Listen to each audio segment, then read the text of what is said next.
안녕하십니까. 자, 교재 이제 371페이지 그 중간에 라 해가지고 물상대의가 나오죠. 이거 좀 출제 가능성이 있기 때문에 한번 정리를 해봐야 돼요. 자, 이런 문제입니다. 을이 갑에게 1억을 빌려주고 1억 채권을 담보하기 위해서 갑 소유 A 부동산에다가 예를 들어서 저당권을 설정했어요. 근데 이 A 부동산이 예를 들어서 멸실이 됐어요. 훼손이 됐어요. 또 아니면 수용당했습니다. 공용 징수가 됐어요. 이런 일이 생기게 되면 이 저당권은 소멸될 위험에 처합니다. 왜냐하면 목적물이 멸실되면 물론 저당권 소멸될 위험이 있고요. 공용징수 수용이 되면요, 등기관이 그 수용 목적물에 있는 모든 등기를 직권으로 말소해 버려요. 그래서 저당권 등기도 직권으로 말소하기 때문에 소멸될 위험에 처하고요. 그래서 이때는 저당권자를 보호할 필요성이 있죠. 근데 이런 일이 생기면 돈이 생겨요. 예를 들어서 화재가 발생해서 건물이 화재가 발생해서 멸실됐는데 보험에 가입했다면 보험금을 받는 경우가 있을 거고요. 아니면 제3자가 불질렀다면 그 제3자로부터 손해배상금을 받는 경우도 있을 거고요. 또 공용징수 당하면 당연히 수용보상금을 받는 경우가 있겠죠. 이러한 금전적 가치 변형물에 대해서 지급되기 전까지 을이 압류를 해버렸다면 이 저당권은 소멸되지 않고 이 가치 변형물에 계속 그 효과가 미치는데 이런 효과를 우리가 뭐라 하느냐면 물상대의라고 합니다. 이 개념이죠. 여기서 이제 우리가 주의할 점이 세 가지예요. 첫째, 이러한 물상대의는 꼭 저당권에만 인정되느냐? 아닙니다. 전세권에도 물상대의가 인정이 되고요. 또 부동산이 아닌 동산인 경우에는 질권에 대해서도 물상대의가 인정이 돼요. 조심할 것은 유치권은 물상대의가 인정되지 않는다는 건 꼭 기억해 두셔야 돼요. 그 다음에 두 번째 주의할 점은 물상대의가 인정이 되려면 저당권 등이 소멸될 위험에 처해야 합니다. 만약에 돈이 생겼다 하더라도 저당권이 소멸될 위험이 없다면 물상대의는 인정되지를 않아요.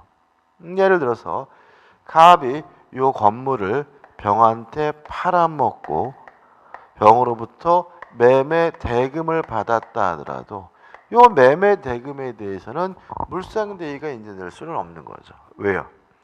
아무리 팔리더라도 저당권 등은 뭐 될 위험이 없어요? 소멸될 위험이 없죠.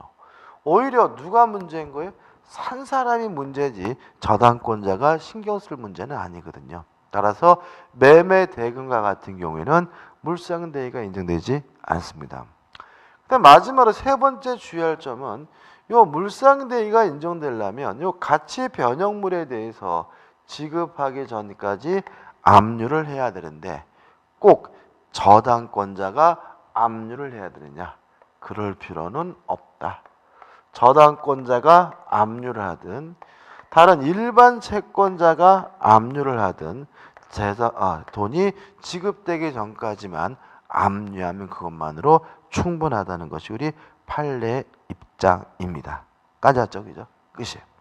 이것도요, 물론 좀 어렵게 내고자 할 때는 출제할 수 있는 부분입니다, 그죠? 그러니까 우리가 담보 물권과 같은 내용은 좀 까다롭기 때문에 아까 저번 강의 때 기출 문제를 봤지만 그렇게 어렵게 내지는 않아요. 그렇지만 이 정도는 좀 생각해 보셨으면 좋겠어요. 그 다음에 2번 저당권의 채권을 변제받는 방법 해가지고 내용이 어떻게 해요? 쭉 나오고 있어요. 그죠? 나오고 있는데 이거를 이제 한 번에 설명드릴 건데 어디까지 설명드릴 거냐면 374페이지 상단까지. 그죠? 374페이지 상단까지, 즉 다시 말하면 법정지상권 전까지 한 번에 설명을 드릴 건데, 지금 뛰어넘은 부분은 교재 읽지 마세요. 읽으시면 아주 까다롭고 어렵고요, 복잡한 부분입니다. 그래서 이거는 뭐죠? 핵심적인 것만 정확하게 말씀드릴 테니까 제가 말씀드리는 것만 정확하고 기억하시면 돼요. 그죠? 간단하게 할게요. 지금 무슨 얘기하려고 제가 뜸을 들였냐면 경매 얘기를 하려고 합니다. 솔직히 좀 출제가 되면 문제가 굉장히 길어지고요, 사례로 출제되기 때문에 대단히 중요한 부분이긴 하지만 주택관리사 민법에서 여기를 건들기는 좀 문제가 있긴 해요. 그러니까 내기는 어려울 것 같아. 그래도 나오면 맞출 수는 있어야 돼, 그죠? 기억할 거 많지 않아요. 첫째, 경매가 되면 경매 목적물에 있는 권리들의 소멸 여부를 판단할 줄 알아야 돼요. 세 가지만 기억하시면 돼요. 첫째, 모든 저당권은 무조건 소멸합니다. 어떻게 소멸한다고요? 무조건. 두 번째, 용익권의 소멸 여부, 지상권, 지역권, 전세권, 대항력 있는 임차권과 같은 용익권의 소멸 여부는 저당권자 중 최우선순위 저당권과 비교합니다. 만약에 최우선순위 저당권보다 빠르다면 원칙적으로 소멸되지 않고요, 최우선순위 저당권보다 늦다면 무조건 소멸하는데, 항상 조심할 것은 저당권자 중 가장 빠른 최우선순위 저당권자와 비교해서 소멸 여부를 결정하는 거지요, 경매를 신청한 저당권자 비교하는 게 아닙니다. 세 번째, 유치권은 경매가 되더라도 소멸되지 않습니다. 꼭 기억해 두셔야 돼요. 자, 이 세 가지 가지고 판단했더니 권리가 소멸이 안 돼요.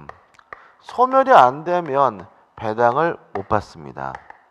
소멸이 되는 권리만 원칙적으로 배당을 받게 되는데, 배당받는 순위는 교재는 국세, 지방세, 당해세 이런 말 나는데 그런 거 절대 안 하는 거 신경 쓰지 마시고, 배당 순위는 누구에게 주어지냐면 우선 변제권이 있는 권리에게 배당 순위가 주어집니다. 다시 말하면 채권은 우선 변제권이 없어요. 다시 말하면 채권은 배당 순위가 주어지지 않고요, 지상권, 지역권도 우선 변제권이 없어요. 배당 순위가 주어지지 않습니다. 이에 반해서 저당권과 질권과 전세권은 우선 변제권이 있다는 말은 배당 순위가 주어지게 되는데, 그 배당 순위는 등기된 시점을 기준으로 해서 배당 순위가 결정된다라고 기억하시면 돼요. 이게 경매의 전부입니다. 어떻게 보면 굉장히 간단한데도 불구하고 시험 문제에 나오면 어렵게 생각하시는데, 사례는 두 가지만 이해하시면 돼요. 첫째, 경매에 들어간 물건의 등기부 등본을 떼봤더니요, 1번 갑 앞으로 저당권이 설정되어 있고요, 2번 을 앞으로 전세권이 설정되어 있고요, 3번 병 앞으로 저당권이 설정되어 있는 상태예요. 병 저당권자가 경매를 신청했네요. 그러면 첫째, 우리는 권리의 소멸 여부를 판단하게 되는데, 첫째, 모든 저당권은 어떻게 해요? 무조건 소멸합니다. 따라서 갑 소멸하고 병 소멸합니다. 자, 전세권 경매로 인해서 소멸하나요, 안 하나요? 무조건 소멸합니다. 왜냐하면 용익권이 소멸되는지 안 되는지는 누가 하고요? 최우선순위 저당권과 비교합니다. 가장 빠른 갑하고 비교하는 거예요. 갑보다 뭐죠? 후순위이기 때문에 무조건 뭐 하게 돼요? 소멸되게 됩니다. 자, 소멸이 됐으면 뭘 받아요? 배당을 받는데, 셋 다 우선 변제권인 권리니까 등기된 시점을 기준으로 해서요, 갑이 1순위, 을이 2순위, 병이 3순위로서 뭐죠? 배당을 받습니다. 아주 기본적인 사례고요. 내면 보통 이런 사례를 냅니다. 그 다음에 두 번째로, 자, 등기부 등본을 떼봤더니요, 갑 앞으로 전세권이 설정이 되어 있어요. 을 앞으로 저당권이 설정되어 있고요. 3번 병 앞으로 저당권이 설정이 됐는데 경매가 되면 첫째 모든 저당권은 무조건 소멸하기 때문에 을 소멸하고 병 소멸하고요. 전세권은 뭐 되지 않아요? 소멸되지 않습니다. 왜요? 최우선순위 저당권보다 빠르니까요. 따라서 배당은 1순위가 을이고요. 2순위는 병이 됩니다. 다시 말하면 소멸되는 권리만 배당을 받고요. 소멸되지 않는 권리는 원칙적으로 배당을 못 받아요. 그럼 이 사람은 누구한테 돈 받는 거예요? 나중에 경락인으로부터 반환을 받게 되는 거죠. 이해되시죠? 그죠? 이게 어떤 당연한 얘기입니다. 예를 들어서 만약에 이 부동산이 5억짜리들인데 전세권이 2억이 설정됐다라고 가정을 해보자고요. 그러면 1번 같은 경우는 다 소멸되니까 경락인 입장에서는 5억 다 써도 돼요. 근데 2번 같은 경우는 전세권이 남죠? 을과 병만 소멸되죠? 그러면 갑은 2억을 누구한테 받는다고요? 경락을 받을 저한테 받기 때문에 제가 5억을 다 쓰면 안 되고 얼마만 써야 돼요? 3억만 써야 되는 거죠. 감 잡히시죠? 그죠? 이렇게만 좀 이해해 주셨으면 좋겠어요. 그 다음 이제 374페이지 이제 하단에 2번 해가지고 또 중요한 게 나와 있죠. 법정 지상권이라는 게 나오고 있습니다. 물론 이 법정 지상권은 대단히 뭐예요? 중요하죠. 그죠? 자, 주겠습니다. 자, 우리가 법정 지상권은 전에 한번 배웠어요. 뭐 배웠냐면 간습법상 법정 지상권을 배웠죠. 자, 이것도 뭐 어렵게 생각하지 마시고 판례니 뭐니 너무 신경 쓰지 마세요. 자, 이런 문제입니다. 저번에 했던 거 복습할게요. 건물이 존재하고 있고요. 건물과 토지 소유자가 원래는 같았는데 매매, 기타 사유로 건물의 소유자와 토지 소유자가 달라지면 관습법상 법정지상권이 발생하기 때문에 건물을 뭐 할 필요 없죠? 철거할 필요가 없었죠. 여기서 달라지는 것은 뭐냐면 저당권 실행이에요. 다시 말하면 건물이 있었고요. 건물과 토지 소유자가 같았는데 저당권 실행으로 토지와 건물의 소유자가 달라지면 법정지상권이 발생합니다. 주의하실 점은 건물이 있고 건물과 토지 소유자가 같아야 되는 시점은 언제냐면 저당권 설정 시를 기준으로 한다는 거죠. 그래서 교재 보시면 굉장히 복잡하게 나와 있지만 이것만 일단 기억하자고요. 저당권 설정 시 건물이 있었고 건물과 토지 소유자가 같았는데 저당권 실행으로 토지와 건물의 소유자가 달라지면 뭐가 발생하죠? 법정지상권이 발생한다. 꼭 잊지 마세요. 그죠? 중요합니다. 그 다음에 우측 하단에 보시면 성립, 법정지상권이니까 설정 등기하지 않아도 성립하게 되고요. 내용, 존속기간과 범위 나와 있는데 조심할 것은 이런 문제죠. 만약에 토지와 건물의 소유자가 달라져 가지고 법정지상권이 발생한다면 그 범위는 건물의 밑바닥 땅에만 한정하는 것이 아니라 건물을 소유하기 위해서 주의공지까지 확장된다는 거 주의하시 바라고. 근데 존속기간은 일반 지상권과 마찬가지로 지상물의 종류에 따라서 결정이 되고요. 그 다음에 마지막에 지료는 법원에 결정이 있다면 지급하면 되는 거고요. 끝입니다. 그죠? 간단하죠? 그죠? 어렵지 않아요. 건물이 있었고 건물과 토지 소유자가 같았는데 저당권 실행으로 토지와 건물의 소유자가 달라지면 뭐가 발생합니까? 법정지상권이 발생합니다. 됐죠? 자, 그럼 이제 제가 저번 강의 때 다음 강의 때 할 겁니다 라고 말씀드렸던 건 할 수가 있어요.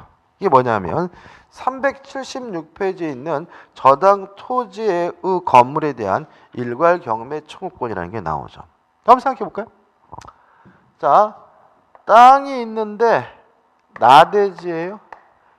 나대지인 상태에서 먼저 을 앞에 토지에 대한 저당권이 설정이 되고요.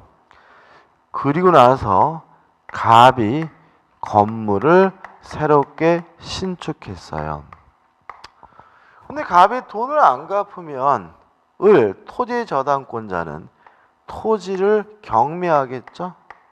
토지를 경매하는 바람에 경의 경락을 받았고 건물은 아직도 갑의 것이에요.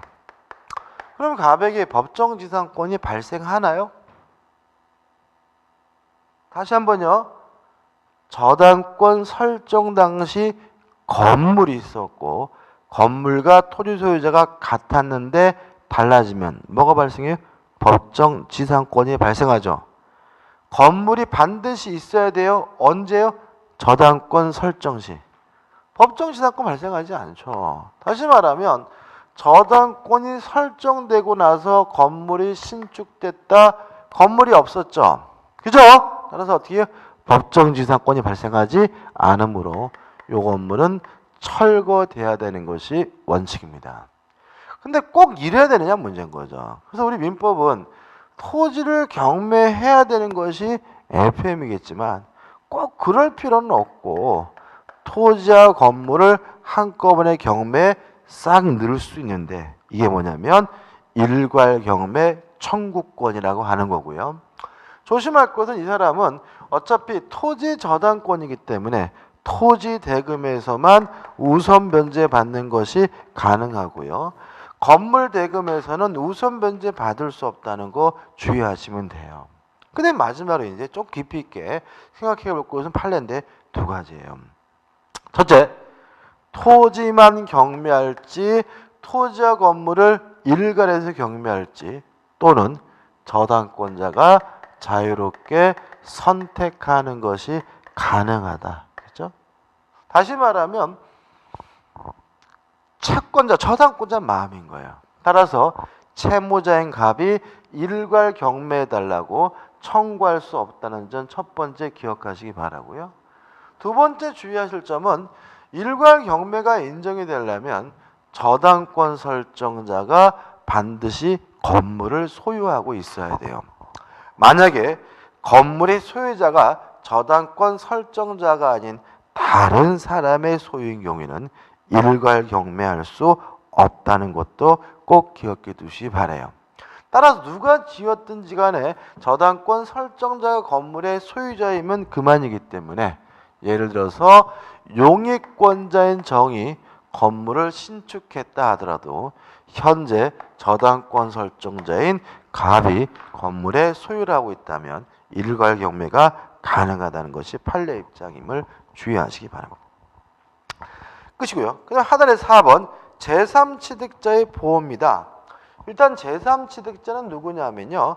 저당권이 설정된 후에 권리를 취득한 사람을 통틀어서 제3취득자라고 하고 제3취득자는 경매가 진행되면 저당권보다 후순위이기 때문에 무조건 소멸돼야 되거든요. 그래서 최소한도로 보호하고 있습니다. 제3취득자는 채무자가 반대하더라도 변제하고요. 저당권의 소멸을 청구하는 것이 가능한데 유의하실 것은 일반 저당권의 경우에는 지연배상금은 1년분만 변제하면 되고요. 또 근저당권의 경우에는 채권 최고액만 변제하면 된다는 거 주의하시고요. 우측에 4번 경매인, 경락을 받을 수 있습니다. 그죠? 낙찰인이죠. 그죠? 다시 말하면 제3취득자는 경매 목적물을 낙찰받는 것도 가능하고요. 또 만약에 쫓겨나게 됐다면 필요비 유익비에 대해서도 우선 상환받을 수 있는 권리를 인정하고 있습니다. 그 다음에 4번 저당권 침해에 대한 구제 해가지고 침해 의의는 읽어보시면 될 것 같고 구제 방법 해가지고 1번 물권적 청구권이 인정이 됩니다. 다만 유의하실 것은 저당권자는 스스로 점유하지 못하는 권리니까 저당권에 의한 반환 청구권은 없죠. 자, 우리가 물권법 다 끝나가잖아요. 그죠? 자, 반환 청구권이 없는 물권 세 가지는 꼭 기억해 두셔야 돼요. 지역권, 유치권, 저당권은 뭐가 없죠? 반환 청구권이 없습니다. 그다음에 2번 이러한 침해로 인해서 손해가 발생했다면 저당권자는 손해배상 청구할 수가 있고요. 또 하단에 맨 밑에 이러한 침해로 인해서 담보가 부족하다면 저당권자는 담보물 보충을 청구할 수가 있고요. 넘겨보시면 4번 이런 침해가 만약에 채무자가 스스로 담보를 손상, 감소, 멸실시킨 것이라면 채무자는 기한이익이 상실되기 때문에 채권자인 저당권자는 즉시 변제를 청구할 수가 있겠죠. 여기서 주의하실 점은 뭐냐면 담보물 보충을 청구한 후에는요. 손해배상도 청구할 수 없고 기한의 이익이 상실됐다는 이유로 즉시 변제를 청구할 수 없다는 점이에요. 자, 왜냐하면 지금 침해 때문에 담보가 부족해요. 근데 만약에 보충을 해준다면 저당권자에게는 손해가 없으니까 손해배상 청구 못하는 거고요. 또 보충을 해준다면 못 기다릴 이유 없으니까 기한의 이익이 상실된다는 이유로 즉시 변제를 뭐 할 수 없어요? 청구할 수 없음을 주의하시기 바랍니다. 그 다음에 4번 저당권의 처분과 소멸에 대해서는 특별한 건 없습니다. 항상 머릿속에 주의하실 것은 뭐냐면 종된 권리라는 거죠. 따라서 채권이 양도가 되면 저당권도 쫓아가야 되니까 저당권만 따로 분리해서 뭐 할 수 없어요? 처분할 수 없다는 거 기억해 두시기 바라고요. 그 다음 우측에 보시면 맨 위에 소멸시효가 나와 있는데 저당권과 같은 담보물권은 독립적으로 소멸시효 걸리지는 않아요. 다만 채권이 소멸시효에 걸려서 소멸한다면 부정성에 따라서 저당권도 소멸될 수 있다는 것만 주의하시면 되겠죠. 그 다음에 특수저당권 해가지고 근저당이 나옵니다. 일단 의는 계속적 거래관계에서 발생하는 불특정, 불확정, 미래의 채권을 채권 최고액 범위 내에서 우선 변제 받을 수 있는 담보를 우리가 뭐죠? 근저당이라고 하고요. 특징은 근저당권에 의해서 담보가 되는 채권은 증감 변동한다는 거죠. 따라서 거래 과정에서 채권 자체가 아예 없어지더라도 채권이 소멸되더라도 근저당권은 소멸되지 않기 때문에 부종성이 완화되어 있다는 중요한 특징이 있고요. 3번 약정담보 물권이기 때문에 설정계약과 등기람으로써 성립된다는 건 너무나 당연한 것이고요. 넘겨보시면 4번 근저당권에 이전해가지고 채권 이전되면 근저당권도 원칙적으로 쫓아간다는 건 뭐 특별한 건 없습니다. 근데 주의하실 것은 뭐냐면 5번 근저당권의 범위죠. 각 피담보 채권액의 범위에서 1. 이자는 채권 최고액에 산입되고요. 또 지연배상금은 굳이 1년분에 하나 하지 않습니다. 자, 일반 저당의 경우에는 근저당권은 몇 년분만 담보가 됐어요? 1년분만 담보가 됐잖아요. 그렇지만 근저당권은 채권 최고액 범위 내라면 1년분에 하나지 않고요. 주의하실 것은 2번 채권 최고액의 실행비용은 포함되지 않는다는 거 꼭 기억해 두시기 바라요. 그 다음에 3번과 우측에 맨 위에 4번 당사자에서 복잡하게 나는데 간단하게 말씀드릴게요. 채권 최고액보다 갚을 금액이 더 커요. 그러면 제3취득자나 물상보증인은 채권 최고액만 갚으면 그만이에요. 이에 반해서 채무자가 갚고 근저당권의 말소를 청구하려면 채권 최고액만 갚으면 안 되고요. 실제 채무액 전액을 다 갚아야 돼요.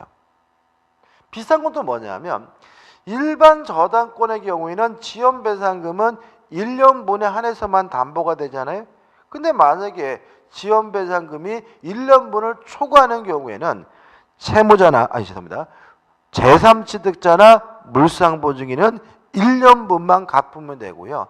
채무자가 갚고 일반 저당권의 말소를 청구하려면 지연배상금 전액을 다 갚아야지만 말소를 청구할 수 있어요. 너무나 당연한 거지만 은근히 시험 문제 잘 나오니까 좀 기억해 두시기 바랍니다. 그 다음 우측에 4번 근저당권이 실행이 되려면요. 채권액이 확정이 돼야 되는데 채권액이 확정된 시기에서 가장 중요한 것은 뭐냐면 하단에는 4. 경매를 청구하면 신청하면 채권액이 확정됩니다. 다만 유의하실 것은 경매를 신청한 사가 후순위라면 선순위 근저당권자의 채권액이 확정되는 시기는 경매를 청구한 때가 아니라 경락인이 경락대금을 완납한 때임을 주의하시기 바랍니다. 그럼 이렇게 기억하면 되겠죠. 경매를 신청하게 되면 근저당권의 채권액이 확정이 되는데 다만 선순위 근저당권자의 채권액이 확정되는 시기는 경매 신청 시기 아니라 경락인이 경락대금을 완납했을 때다. 꼭 기억해 두시고요. 그 다음에 하단에 답은 뭐 의미가 없고 넘겨보시면 근저당권의 소멸 나와 있고 포괄근저당이 나와 있죠. 한번 보시기 바래. 포괄근저당도 물론 유효합니다. 그 다음에 이제 마지막으로 이제 뭐가 나오냐면 공동저당이 나옵니다. 이 공동저당은 우리 민법에서 유일한 계산 문제이기 때문에 절대로 안 낼 거예요.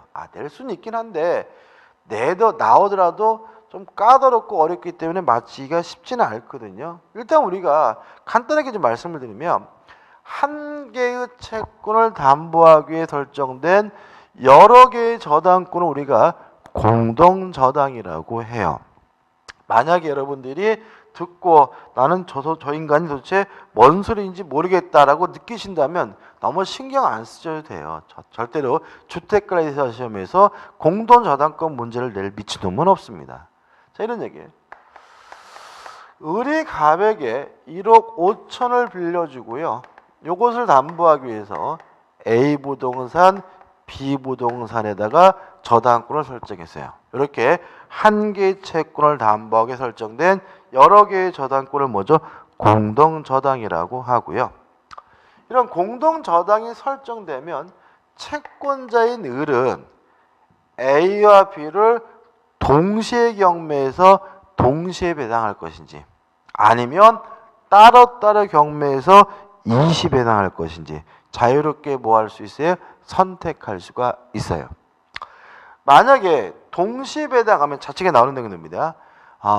가액의 비율에 따라서 분담액이 결정이 되고요. 만약에 일시 배당하면 전액을 다 가져가게 됩니다.